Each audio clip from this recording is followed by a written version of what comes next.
વંદે માતરમની 150મી વર્ષગાંઠના ઉપક્રમે સીઆઈએસએફ દ્વારા આયોજિત વંદે માતરમ તટીય સાયક્લોથોન 2026નું સુરતમાં ભવ્ય સ્વાગત કરવામાં આવ્યું।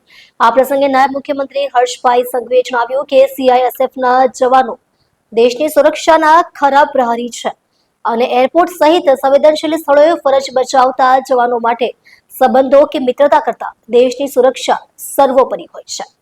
કેન્દ્રીય ઔદ્યોગિક સુરક્ષા દળ દ્વારા વંદે માતરમની 150મી વર્ષગાંઠ નિમિત્તે આયોજિત વંદે માતરમ તટીય સાયક્લોથોન 2026નું વેસુ ખાતે નાયબ મુખ્યમંત્રી હર્ષભાઈ સંઘવીની પ્રેરક ઉપસ્થિતિમાં ભવ્ય સ્વાગત કરાયું હતું।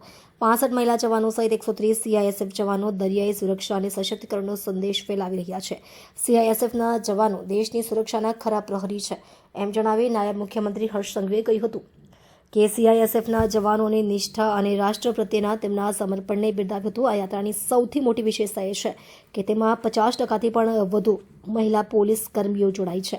આ બાબતને નારી શક્તિના સશક્તિકરણના પ્રતીક તરીકે જોવામાં આવી રહી છે, જે ગ્રામીણ વિસ્તારોની દીકરીઓમાં નવો આત્મવિશ્વાસ અને પ્રેરણા જગાડી રહી છે। વધુમાં શ્રી હર્ષ સંઘવીએ કહ્યું કે સીઆઈએસએફ માત્ર ઔદ્યોગિક એકમો પૂરતું સીમિત નથી, પરંતુ દેશના 70થી વધુ મહત્વપૂર્ણ એરપોર્ટ, બંદરો અને નેશનલ ઇમ્પોર્ટન્સ ધરાવતી ઇન્ડસ્ટ્રીઝની સુરક્ષામાં પાયાની ભૂમિકા ભજવે છે। આ ઉપરાંત સંસદ ભવનની સુરક્ષા અને એસપીજી જેવી મહત્વની જવાબદારીઓમાં પણ આ ફોર્સનું યોગદાન અતુલ્ય છે।